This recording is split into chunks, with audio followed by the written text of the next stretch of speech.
So we're here to talk about, Toronto and, Toronto's contribution to music and popular culture. And it's a great thing for our sister cities, participating in World City to hear a little bit more on the ground, what's happening in Toronto. Now, I wanted to ask you all, what are Toronto's creatives, musicians, producers, builders, what are we doing that's any different than the rest of the world, right? And the reason I ask is, I've been on the scene for many years, and I can recall, the first time I went to Atlanta and spent a significant amount of time there, maybe about 8 days, and covering the NBA All-Star game. And while there, we're interviewing, Little John and a bunch of, ATL people that are popping at the time. And they just had this whole system, studios, artists rotate from studio to studio, the way they build tracks and collaborate and get features. It's just a completely different thing from what I'd become accustomed to in Toronto.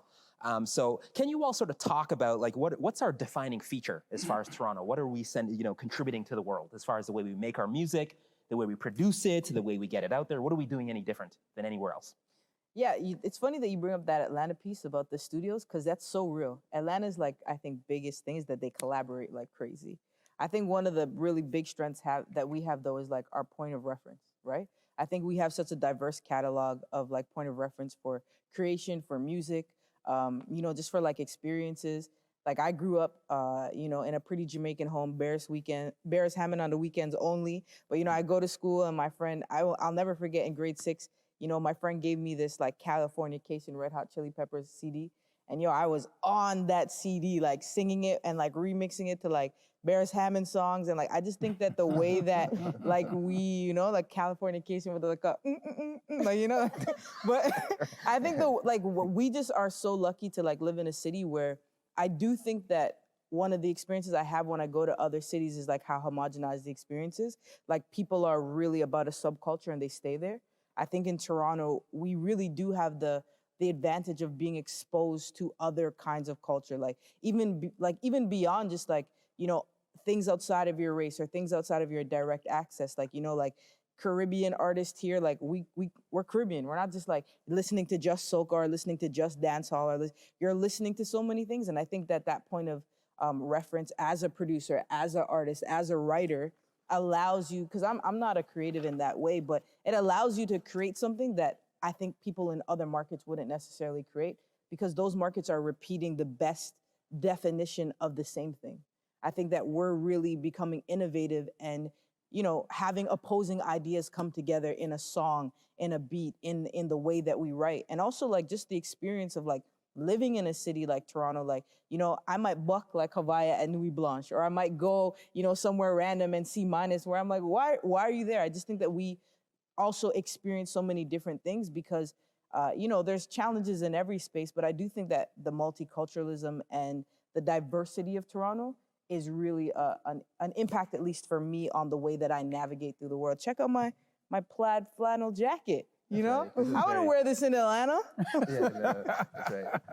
That's right. Yeah, Bob and Doug McKenzie. Exactly. It's very SCTV. You know what I mean? It's very serious. Yeah. People watching it like, who's Bob and Doug?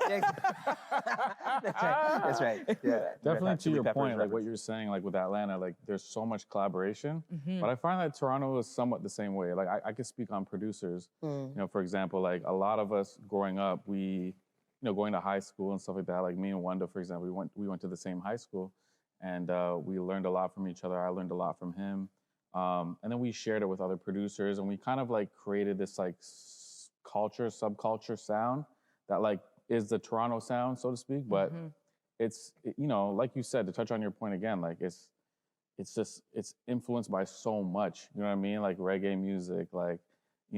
Pop music. We listen to everything here because we didn't really have a lot of options. We had like one urban radio station, you know what I mean? Yeah. We had a few pop stations, and and we have so many cultures in the city. So it's like we're hearing everything. We're having so many influences. So I just feel like Toronto is just so wide when it comes to the sound, and I feel like that's how we make our impact. You know what I mean? Yeah, because of what you both were saying, just the widespread influence that we have now that's implemented in the household and with our friends and whatnot. It creates, I think what sets us apart is like sonic innovation and just being able to go into so many different places without feeling like we are restricted to a subgenre. Mm-hmm.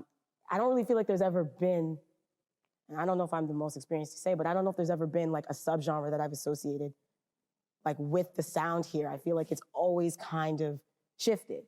And there have been time frames, and this might be the same for other regions, but particularly here, I feel like it's always shifted. There was a time when there was kind of like the more like underground, kind of like filtery 808 vibe, but kind of like more R&B-esque. And that was like the Drake energy. And everyone was kind of in that, trying to create that sort of sound, that like watery, abstract, but like lyrical on top kind of feel. But there was a time when that wasn't really the thing. And then, you know, the Afro beats right now, we're seeing that be a little bit more of a thing. But, and of course it changes everywhere, but I feel here because of the exposure that we've always had, we can kind of go in and out of these different regions of music, if you will. And it's that's the same place that we've always kind of had in our heart, but it flows.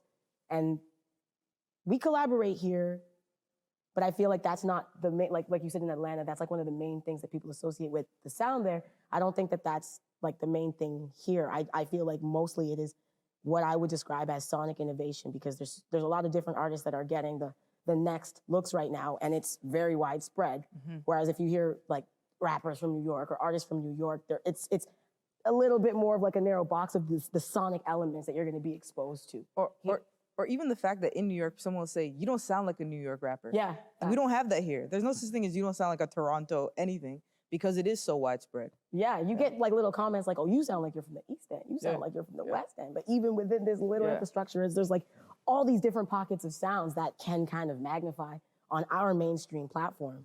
So I feel like that's what really sets us apart, is the ability, capability, exposure that creates the ability to go into these different pockets and almost like an effortless way, because the exposure comes from the conversation that you have, the events that you attend, the foods that you eat, the different regions, like when you pass over an intersection and now it's this area.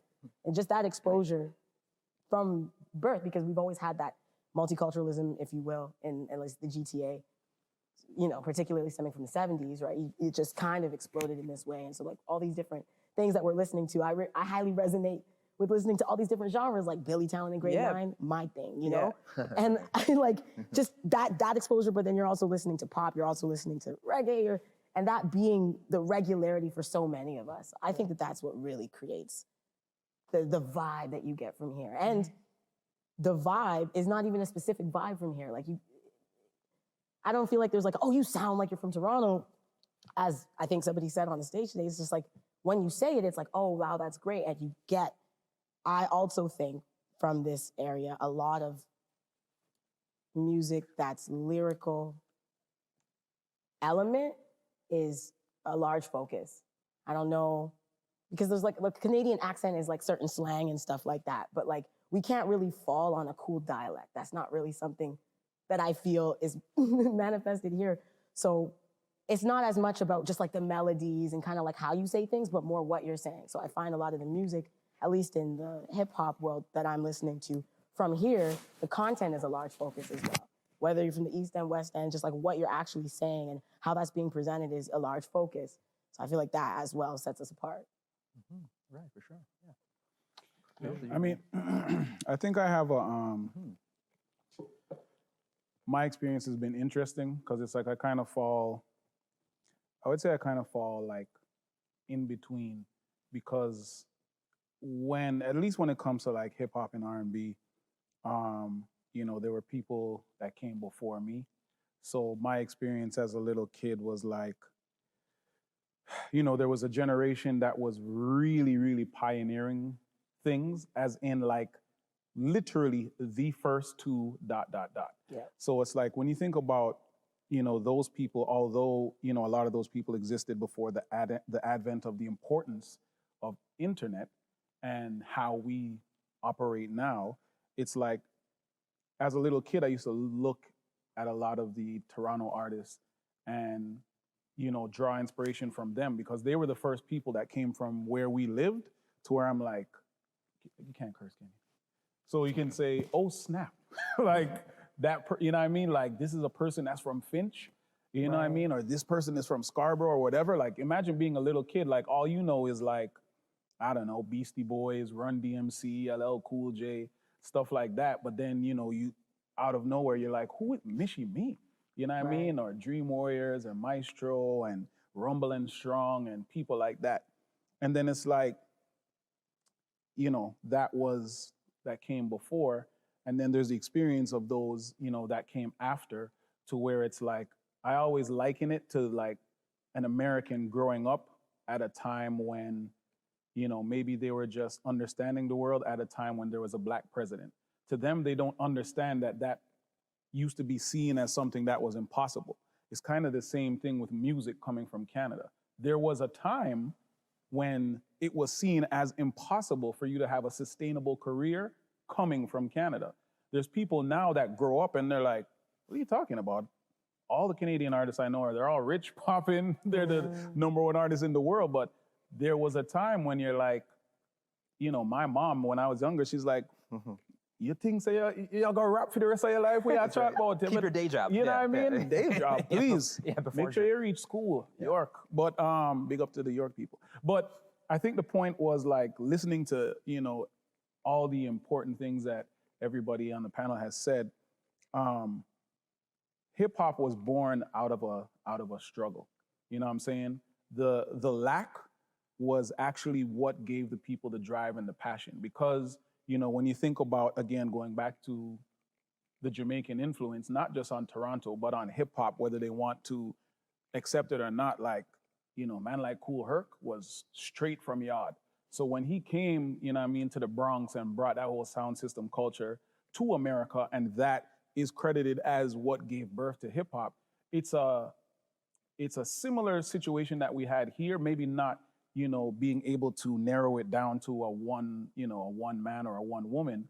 But the thing was, it was because of immigration and people that, you know, were immigrating from the Caribbean. And at the time, like now, of course, we have the reason why, you know, like you were saying before, how now Afrobeat is more of a thing now and so forth. But you also have to look at what the immigration trends were, because now we have a lot more people from the continent that are coming here, and that's why the music is even more widely accepted. Whereas there was a literal brain drain of the Caribbean in the 60s and the 70s, and that's where a lot of our parents, that's why a lot of them came over here in the first place.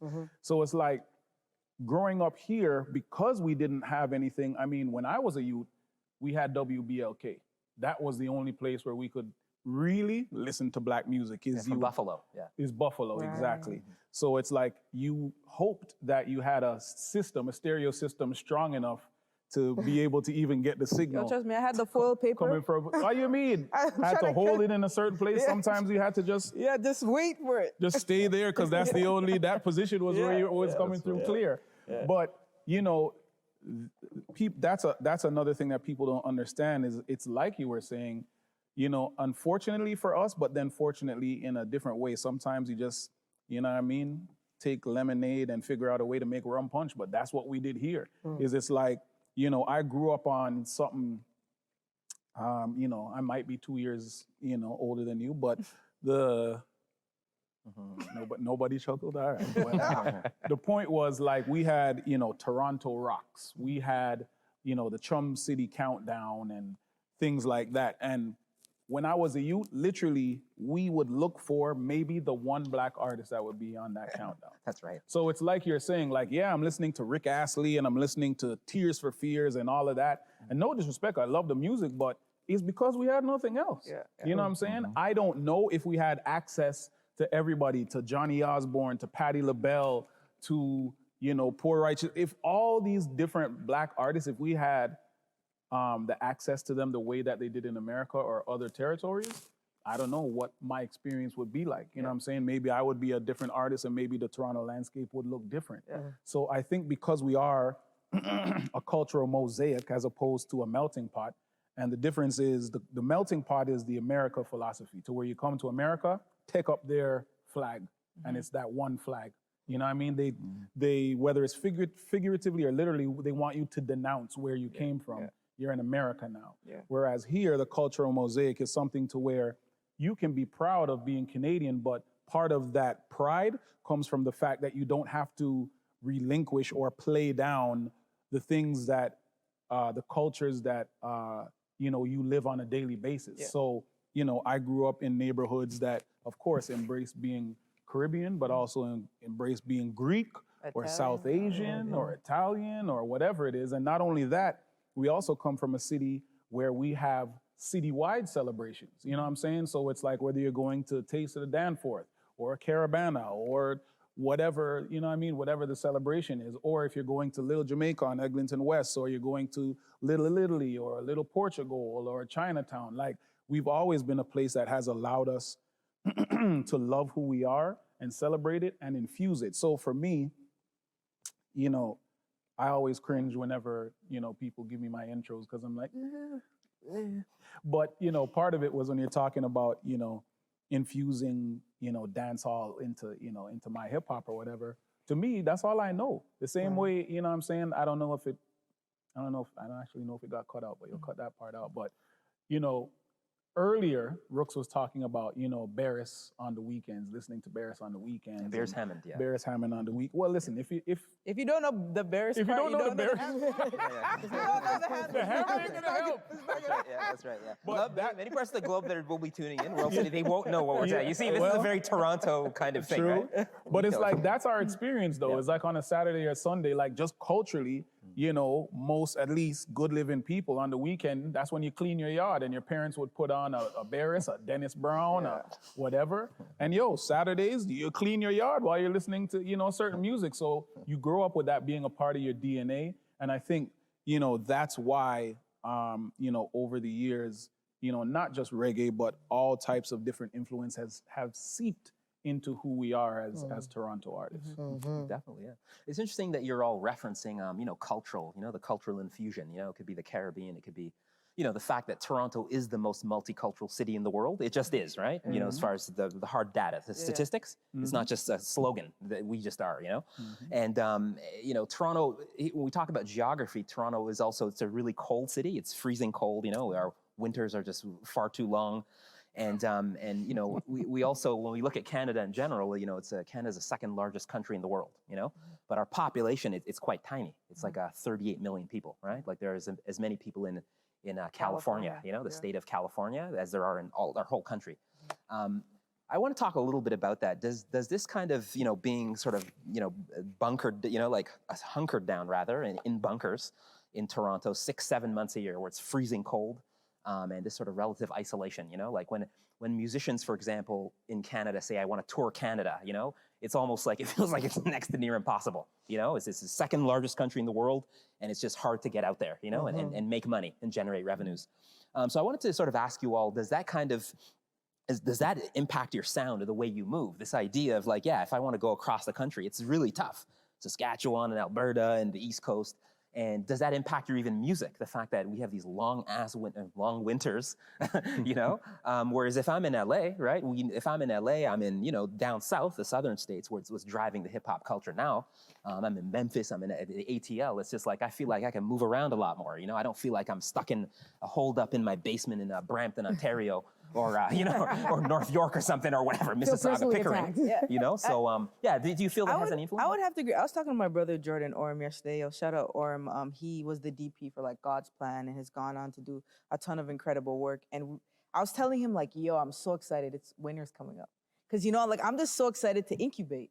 And I think that incubation does become a part of like the way you live. Like I plan for winter. Like I'm like, okay, I'm gonna do these things during the summer. I'm gonna live my best life and I'm gonna plan for winter. And when I had moved to Atlanta in January 2020, like there was always something to do in January. Like I'm like, we go outside so much. Like, why are we always outside? And I do think that that's a part of the reason that, Canadian artists and Canadian creatives in general are really able to like fine tune their craft. And going back to what I said about, being in other markets around the world and finding a Canadian everywhere I go, I think that really has to do with our need to do something during the winter, but also the lack of opportunity to be outside as much.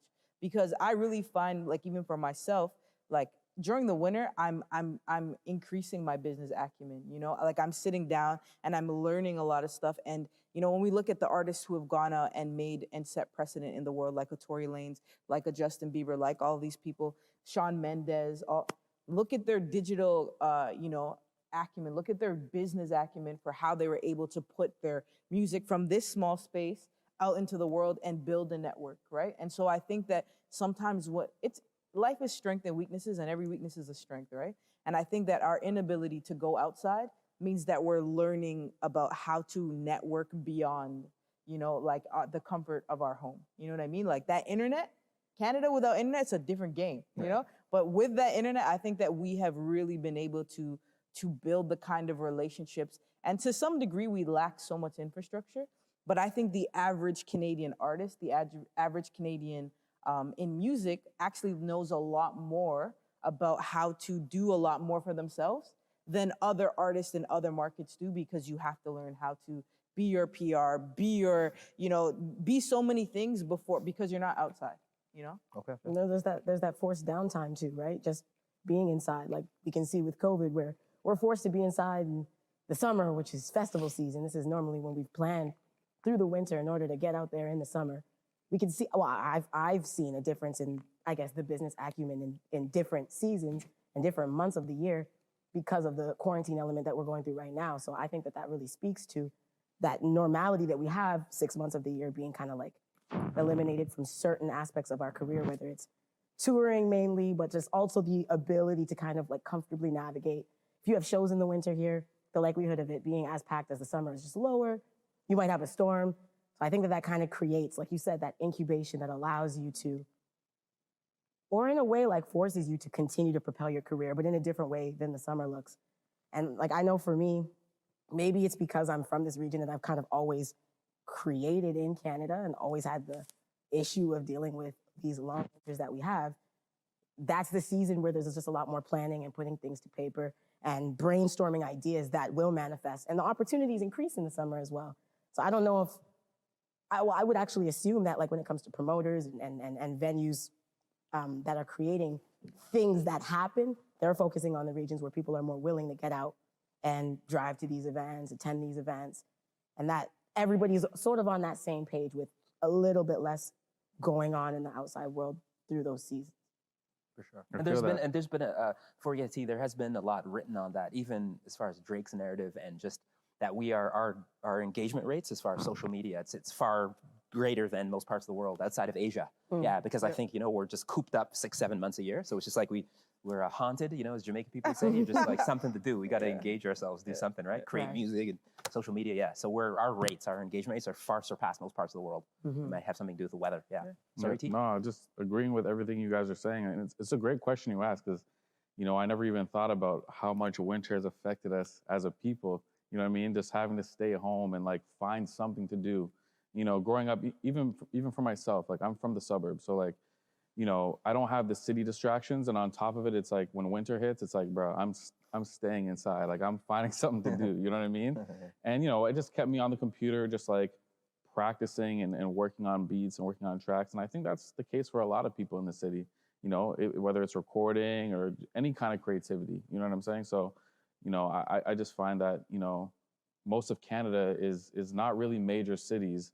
A lot of it is just like small towns, and that's where you find a lot of the talent. It's like these little areas, these little 5,000 population areas where you'll find somebody who's just incredibly talented because it's like, yeah, I have nothing better to do but to just like stay home and just create. Like, It's so Murda true. Beats, like where's he from? Was it Niagara? Niagara. Where's this guy from? But You know what I mean? Like, it's even so true. Like I spent last winter working with Manitoba Music, and it's so cold in Winnipeg. Like it is like, oh my gosh, brutally cold. Literally the coldest place It's in the country. so cold. And we went to these little like bars, and some of the best musicianship I've ever heard in my entire life. Like that banjo sang to me, like, you know what I mean? And it is because what are you doing? You're inside practicing the banjo, you know? So are we saying that Winnipeg is like the new Toronto? What are we saying? they have next to the next 20 years, I guess. Do you feel like your production as a producer increases in those, like, especially just getting beat packs together or just building samples, whatever it is, do you feel like it decreases? Yeah, 100%. Significantly? I don't want to go outside. I want to stay home. Like, who wants to go outside during these times? Like,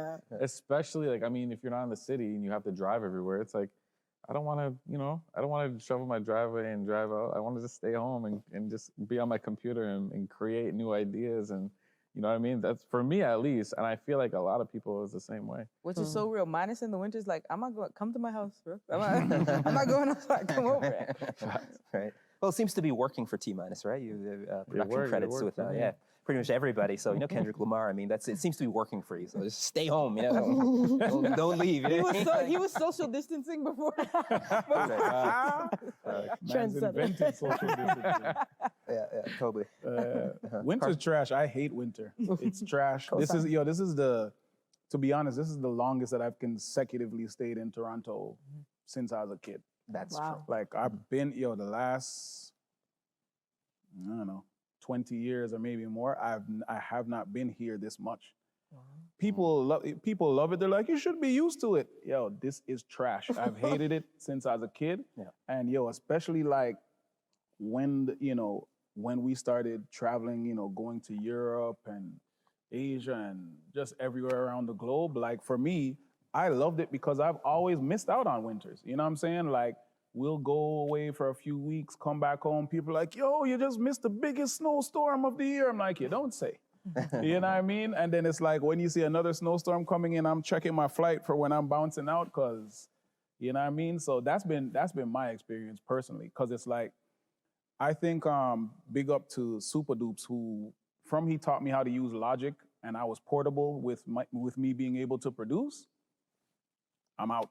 Like, you know what I'm saying? Like, yo, this place is the greatest. I tell people all the time, they're like, yo, I was thinking about coming to Toronto in November. I'm like, nope, you should rethink that. Right, I won't be here. Try in April, May, maybe. Right. Yeah. So when the Toronto Raptors won the NBA championships, that was like, Caravana on steroids. So there's a lot of inward-looking love for the city. Now, so despite all of that love and the Toronto flag waving, Toronto artists, if we're to be honest, it seems like the vast majority still have this feeling that, they have to leave Toronto to make it, They have to get the hell out of Dodge to get taken seriously on a world stage, right? So, or it's either that or they feel they need features, from American artists, European artists to even be taken seriously, right? So if I put out an album, there's no American features, no American producers, they have this feeling that nobody cares. I got to get the hell out of Dodge. I want you all to sort of talk about that. This, this kind of weird relationship we have with our city. We love it, but on the other hand, it's like we need America. We need American artists, we need American producers, features. Like, what's that all about? I think it goes back to what I work in the music business, and I was music manager, and I immediately fell out of love with it because I hit the glass ceiling really early. And I realized in that moment, like, why can't I make like 6 figures in like 12 months based on what I did? Because if I had worked somewhere else, I'd have became like an A&R already, right? And it really made me want to think about like what's like missing here, And I think that the infrastructure of like, we're able to create talent, and I think of like Toronto often like a mining city. Like, people come in and they dig the diamonds and they take the diamonds and they go sell them somewhere else. Cost for artists and for people to create and whatnot is here for cheaper for the American market. But, really like that get out of Dodge mentality, I think goes back to the fact that we didn't have anything here.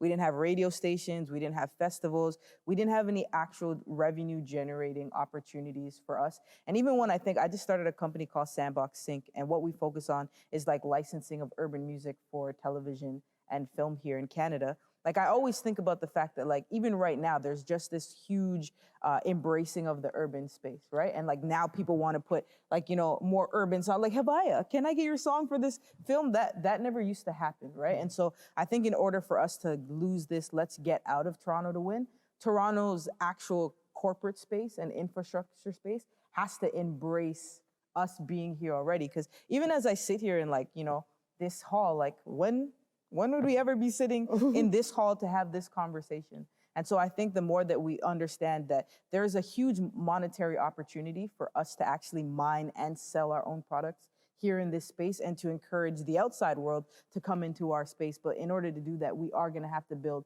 the kind of music economy that supports people wanting to invest here. And so people needing to leave, I don't think they need to leave because they want to. I think Canada we need to do a better job. And this is where I'm gonna like put the influence on like Minus and Kardinal. You got like to tell people, no, come to us. Like come to my house. Like that motto Minus has, like, no, you're gonna pull up over here. And like even myself in the music business, like I've been doing that a lot more. And I had an opportunity to open a studio out in Atlanta and one out in New York recently. And I decided actually, especially with quarantine, thinking about the Canadian market, I'm actually launching 2 other Sandbox hubs in other Canadian provinces. And so when we start thinking nationally, I think that that's when we're gonna have the opportunity to export, but also import more talent so we don't have to go out. Okay. Yo, she hit it right on the head. I quite literally, almost word for word, called where we are a mining city, because that's exactly what it is. In order for people to truly understand where we are, you have to understand the culture of corporate Canada and the reason as to why maybe there was never a push before. And the reality is, especially now that I'm an executive and you have more access and opportunities and you get to, if that's your thing, really get to study and find out how and why the business works. A lot of our corporations, and not just those dealing with music, but for so many, we've just been satellite offices. So whether it's, you think about, back in the day anyway, things are changing. But if you think about, maybe 10, 15 years ago, you think about, the music labels, you think about Adidas, you think about, all the other things that, have head offices outside of Canada. And then you think about the Canadian division. They've never, ever given us enough resources, because when they think about a North American budget, America's gonna get 80% of that and Canada's gonna get 20% of that. So it's like, I always wondered, like, as a, somebody who's been able to sustain an international career, when you go to Malaysia and you're doing something with Hennessy, and it's something to where they're renting out this place just for you to do your show and billboards and this and that. You go to India, you go to China, you go wherever, but then you come home and that same company, They're like, here, we'll pay you in this. That's Thank you. Would you like a free T-shirt? And I mean, that's kind of like historically what has happened with the Canadian labels as well. So when we talk about our music infrastructure, people don't understand that there was never really a need for them to go out and sign a Haviah, sign a Cardi, work very closely with T-Minus, because the point is that they've oftentimes just been silos that have made the majority of their revenue from international repertoire.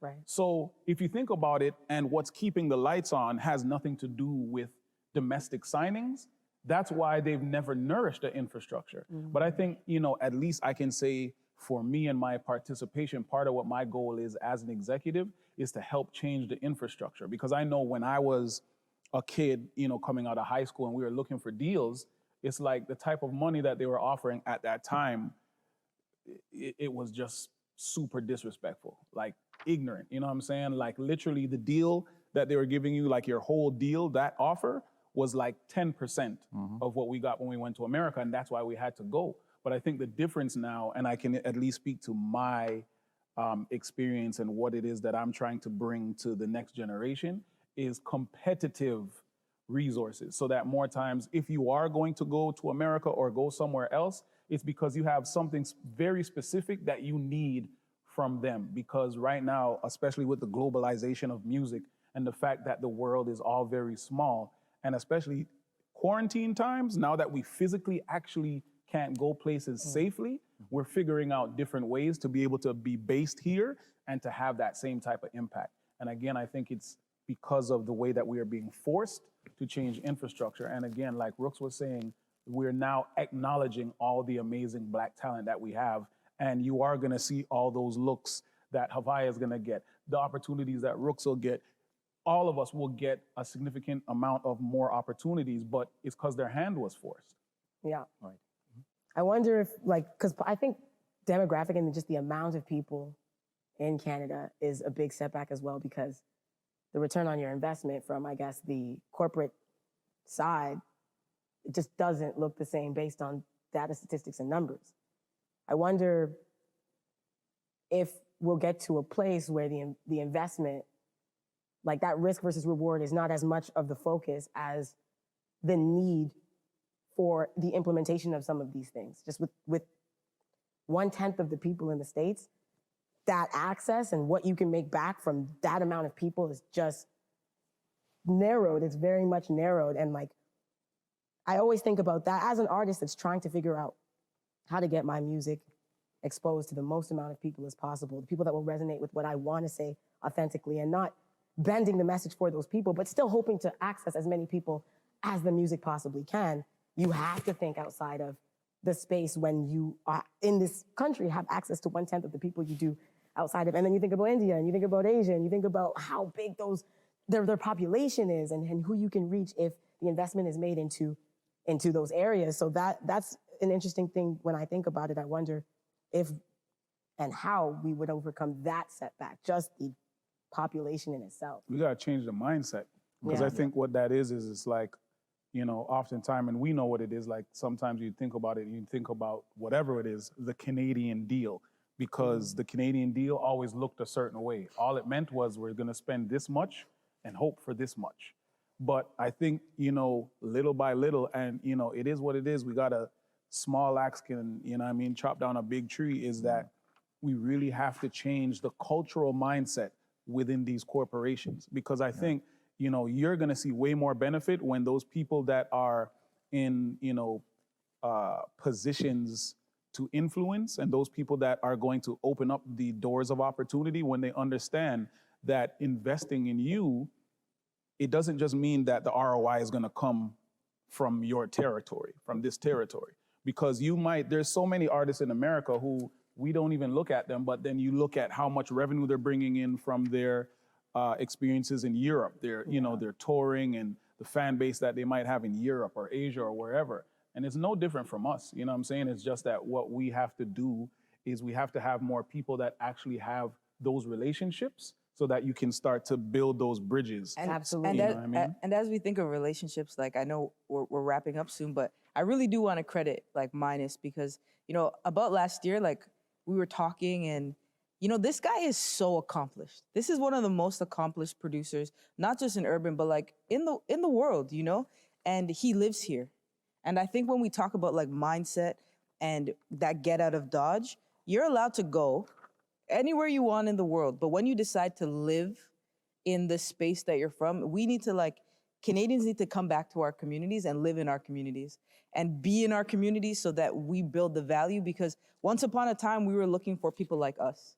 Now we are the people. Right. It's so important that we stay here in Toronto, that we give back, you know, not only just in our artistic way and not for being recognized from being from Toronto, but we give back our tax dollars, we give back our infrastructure dollars, and that we stay here. And so, you know, to everybody who is from Toronto, you know, I really want to show them love for coming back here, winning, and then coming back here. And so, you know, kudos to all the creatives, and, you know, thank you, Minus, because you've opened doors for me just because you're in proximity. We have to understand, like, proximity changes the experience of, you know, an entire city. So I agree with that. I also think that, you know, it was kind of a crazy shift when, you know, Drake popped off, and like there was so much attention on the city, and the Weeknd, and, you know, a party, and Bieber and all that. But I feel like the industry in Canada has a lot of catching up to do. You know what I mean? Like, I feel like we have all the talent and stuff like that, but it's just like, you know, again, going back to the Canadian deal, I know exactly what you're talking. Every time you mention it, I laugh inside, because it's like, it's such a real thing. You know what I mean?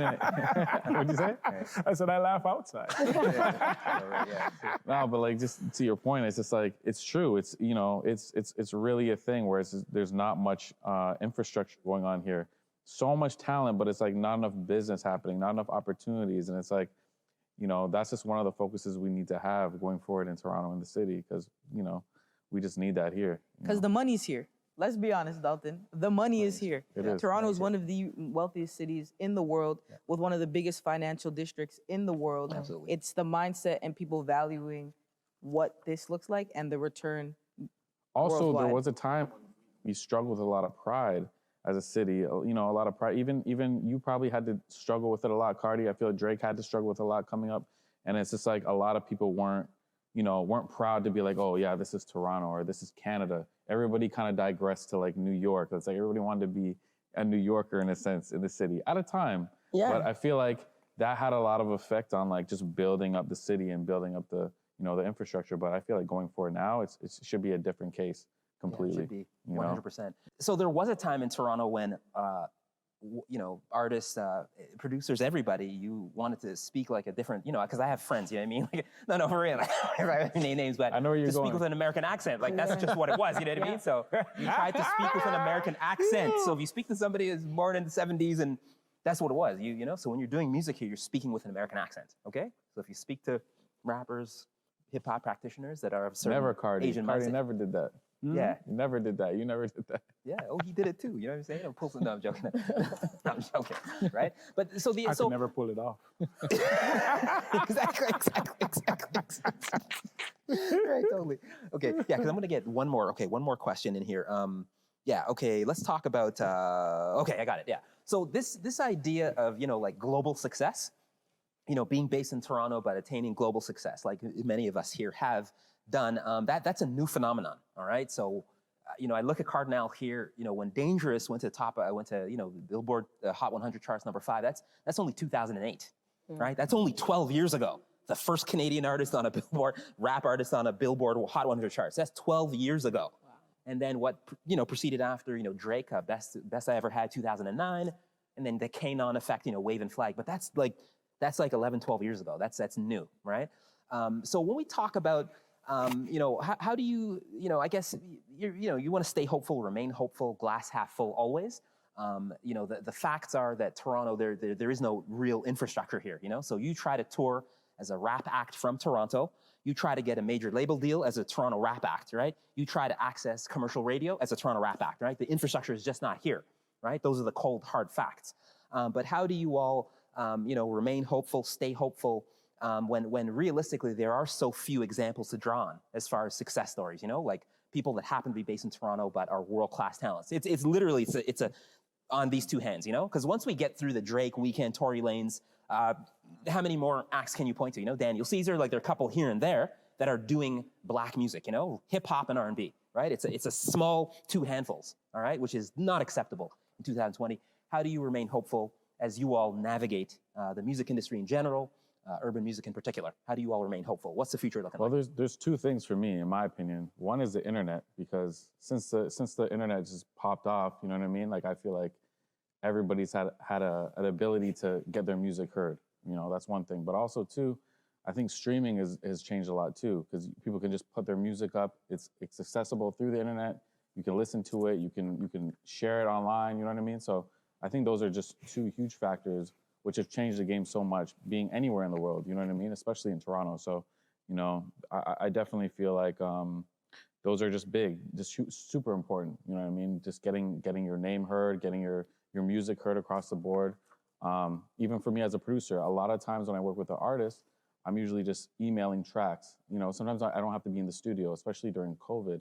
You know, it's almost impossible, but when I email tracks, I'm able to get them heard, get recorded to, I can edit it, you know, do it from the internet, and it's done, you know what I'm saying? So just to give you a couple of examples. No, those are great examples. But here's the thing, just to even narrow down the question, because you just, okay, like if you're not somewhat or somehow attached to, you know, the obvious, you know, the Drake, Weeknd, OVO, EXO, like how do you make that of the city, you know? Just to go ahead and narrow that, because there are so few examples, right? It's 2 degrees of separation. The people that are making it are somehow attached to a couple entities, but outside of that, like who else is really, you know, like, So, you know, one of the things I pride myself on, and I don't know how anybody else feels about it, but I feel like I've attained a great level of success without being attached to an OVO or an EXO in the city. And I think that really does come from a mindset of, do you want profit or props, right? And so like there are moments where I forfeit profit for props. And so even staying in Canada is a decision I make all the time. People might make the assumption like, oh, Rookz is still here, but like I get offered jobs in LA, New York, London all the time. I think that you have to make a commitment to what you think your purpose is. And I always tell people when I die, I want on my tombstone to be that Rookz helped build the urban music infrastructure in Canada. So I think it's a big tombstone. Yeah, it's a big tombstone because I'm a boss, yo. It's a boss. It's like the Jamaican one that has the box around it, you know? So, you know, one of those things is that I do think that you have to like when you're in the Canadian market, you do have to sacrifice certain things, but you also have to want to engage in certain things, right? You do have to become a Juno member so that you can vote in the Junos.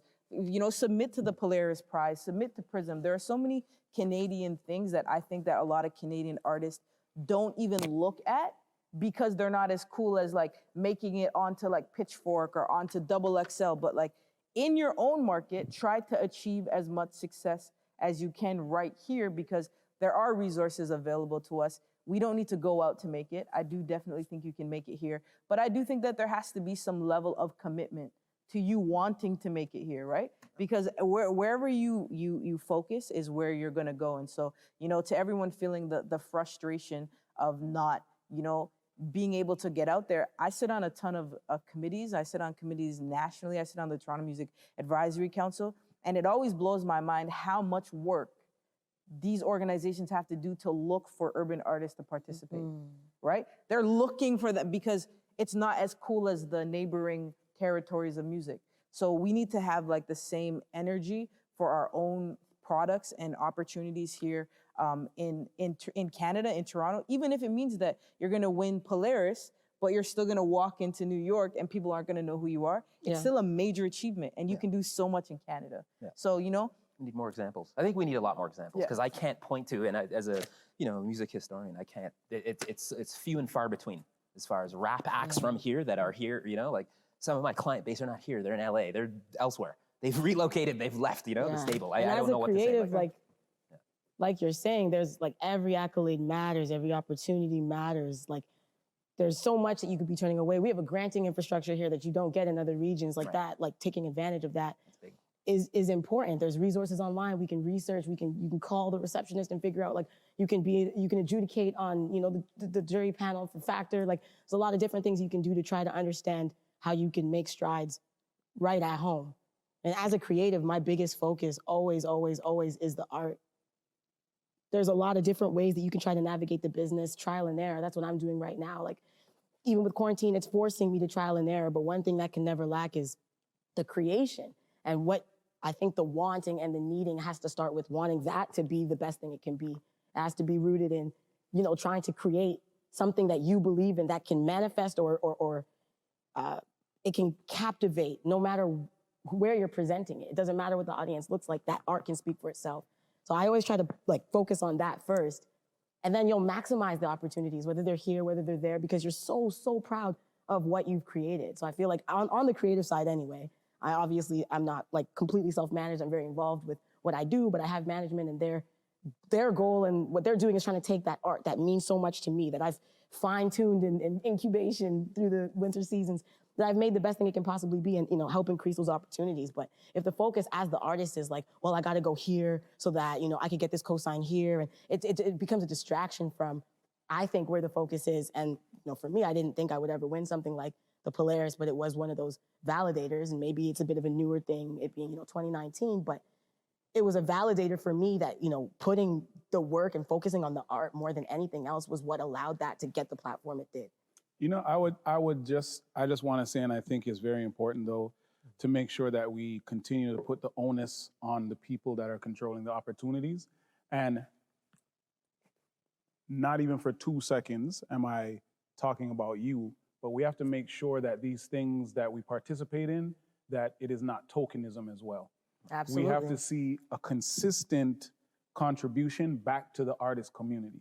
Because one thing that I see, and I've had for decades at this point in time, unfortunately, now they're listening a bit more. And, you know, even with, you know, you're talking about the Junos, and, you know, there's conversations that are had, and it's like now, you know, we have, you know, more than one, you know, R&B category in the Junos, but it's like, it's 2020. We've only had hip hop, R&B, reggae, the three, forever. I think what we have to do is continue to put pressure on them so that, you know, they will have their revenue reflect the creatives. Because here's the thing, if you look at those companies, and like you said, when we're talking about data, the data is showing that Black music right now is the strongest music out there, not just culturally, but we're talking about the revenue that they're making. It's not reflected in the way that they do business here. So, and this is not necessarily to discredit what you're saying, because what you said was important, but also when you think about it, think about the amount of, I mean, for me, earning how many Junos and almost 20 Juno nominations, but you know that you're gonna see Rita McNeil with a Christmas special. You're not gonna see you know. I want to see a Christmas special from you. Oh, I want to see a that's Christmas but special. It's a pink elephant in the room, right? Anti-black racism, like it's widespread, it's prevalent. I mean, in the industry, right? So if you look at, I mean, this is the thing. We opened this up. Toronto is the most multicultural city in the world, which it is. That diversity is not at all reflected in boardrooms here. Like at all, okay? Those are more hard facts. Let's not fool ourselves. But dare I play devil's advocate as well and challenge the people from our community who have gone on and done big things? Like Minus should sit on a Juno board, like, you know what I mean? Like, but these guys are so busy and so big doing things in a bigger market that sometimes, like, I do think we forget to come back and put pressure and like strong arm the entities and powers that be. And so a lot of the people who are powerful, like, we need to come together knowing that we are the biggest revenue generating genre in music and put pressure together in from studio owners to artists to producers to executives collaboratively to make sure that we get the recognition we deserve. Absolutely. Yeah. I like, and we are doing that too. Just with all due respect, if we somehow think that that's not happening, it's happening in a major way, which is a whole other, it's happening. but the tokenism thing, like what you're speaking to, like that's actually very huge. I'm glad you brought that up too, because often I get asked the question in like other interviews, like, what is it like to win the Polaris Music Prize? And it's always those two sides, that push and pull, where obviously I'm grateful for the opportunity for my music to be recognized for its artistic merit in the country. But I've also recognized my opportunities that have increased have been specific opportunities. Maybe I'm the only person representing people that look like me within those opportunities. And then it creates this rift within self, or this controversy within self, where you recognize, okay, I'm actually speaking for all of these people, but I can't speak for all of these people. But you also, like, I got an opportunity to perform for Canada Day, and it was like, okay, well, I'm, one of the only people like me that's kind of taking up that space. What I do with the space that I take up with that time slot that I'm allotted is trying to increase that representation with the moment that I have. So like me performing about the 13th Amendment on Canada Day and trying to speak to our troubles, our triumphs and tribulations as the Black community, taking up that space as opposed to doing my hit song that has the most plays on YouTube. Like, I guess that's how I look at trying to, from the creative aspect, shift that tokenism that, like, I think I'm living, you know what I mean? So I think that's a very important fact to notice and make sure that just because you're getting the opportunities, like we can look through history, just because you're getting the opportunities, it doesn't mean that everybody like you's getting the opportunities, or that the representation that you add. People used to get pissed at me all the time because when talking about, like, that whole Billboard thing that happened, the country didn't even pay attention or recognize until I was already top 30. And then at that point in time, like, it was crazy because they'd ask me, oh, this must mean that Toronto is next and Toronto this and Toronto that. I'm like, yo, I'm only one man out here. We could have that conversation when there's 5, 10, 15, and 20. Yeah. But I was like, there's a lot of work that my city has to do in order to uplift and bring the people with us. You know what I'm saying? And I think that's really what it is about, you know what I'm saying, is making sure that on a consistent basis, you know what I'm saying, not just that, the Junos this year is gonna have Daniel Caesar and Jesse Reyes perform, then next year we're gone back to Rush. You know what I'm saying? Or that, Haviah is gonna win this year, but then there's not gonna be another Black person that's gonna win for another 10, 15. Like, we have to do it on a consistent basis. And, we could have a whole hour discussion about how Canada and Toronto is ironically very conservative and doesn't like conversations around race and anti-Black racism. So these are the things that we have to put out there and make the people them very, very uncomfortable. And that discomfort is that's the only place where growth occurs and progress occurs, is in places of discomfort. Right, absolutely. And on that note, I want to thank you all. I mean, I think we're all doing it, and we're going to all continue to do it. When I introduced my 4 esteemed panelists, I mean, we have people here that have built companies, studios, won major awards, have worked with multi-platinum, it's unbelievable. It's just fantastic. Keep doing your thing. And it's Toronto to the world. We're going to keep doing the work. We're going to keep advocating, keep lobbying, and keep generating money, to pay bills and stuff, right? Because the cream, cash rules everything around me. Let's Wu-Tang. I had to go there. So anyways, I want to thank you, everybody. I want to thank T-Minus for being a part of this. Haviah Mighty, all right. Kardinal Offishall, and Rookz. All right, thank you all. This is World City. We are at the Roy Thompson Hall in Toronto, Toronto's Entertainment District. I want to thank you all for tuning in.